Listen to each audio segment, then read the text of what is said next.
Hadi, my name is Tunasa, and I'm the education specialist at the Bill Reed Gallery. Today, I'm going to share this cute story called My First Solo by Erika Yahgujaanaas.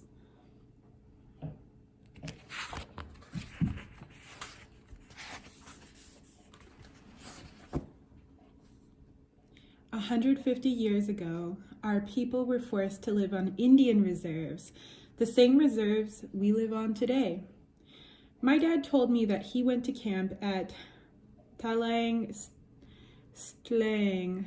I'm actually not sure how to say some of these words, but I'm trying. When he was young, he told me it is a place of freedom for our minds and spirits, a place to reconnect to the land and waters like our ancestors used to.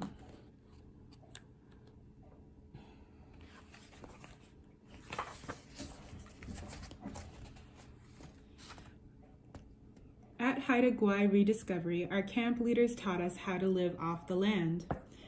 They taught us how to build a fire using only 3 matches, tree bark, sap, and dry grasses. They taught us how to build a shelter and cook on the fires. We spent an hour each day in a designated area along the beach in front of the longhouses to prepare our minds for the transformative solo night. So there they are, making fires in the little shelter.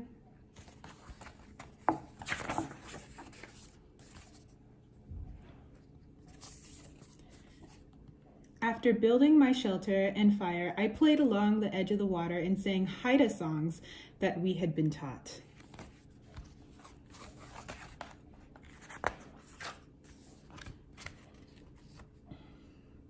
The sun was starting to set and I became so afraid. I missed my mom and dad. I missed the camp leaders. I wanted to go back into the longhouse.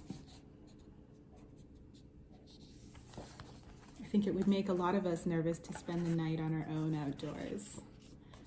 Very brave. Instead of going back in, I decided to crawl inside my shelter. I had dug into the sand to make enough room for myself and my sleeping bag. As I inched my way in, sand fell from the roof above me and landed in my eyes. Ouch. This was going to be impossible, I thought, but still I stayed, laying on top of my moss bed.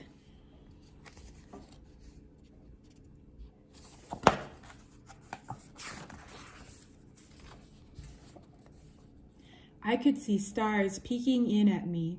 I could feel them shining just for me. There were so many strange noises and bugs crawling around me.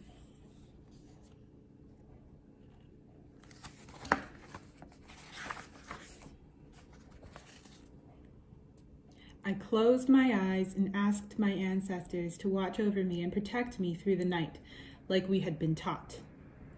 After I did that, I could feel my body and mind relax.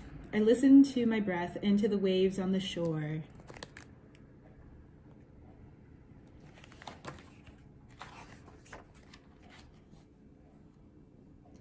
I woke up the next morning to people's voices and someone knocking on my shelter. I did it! I finished my first solo. Everyone was looking at me with such wonder in their eyes. I was the only one to stay the whole night. It gave me a feeling of silent confidence. I felt so different. I had seen so much beauty in the land around me, in the ocean and in the fire I built. I know that my ancestors were shining through the stars that night to help comfort me.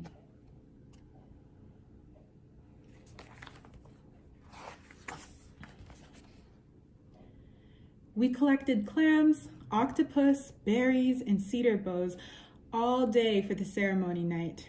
After a big feast, we all had to pick one person that we believed had the most growth during the week.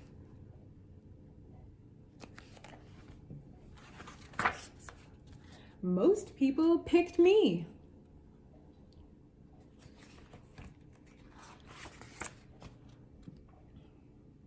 After we had a big feast, we painted our faces. I wore the button blanket and cedar bow headdress that only a person voted stone ribs gets to wear. It was dark out, so we lit torches and everyone drummed and sang our songs as we walked towards our sacred fire. It sounds like so much fun. I am connected to our lands and waters now in a way I never felt before. I encourage everyone who goes to a rediscovery camp to let themselves be guided by the ancestors. We have lost so much as a people, but we have the ability to reconnect our hearts, minds, and spirits to our territory. And that's the end. All right. That's all I have for you today, and I hope you have a good week. Snachaya, Hawa, and see you next time.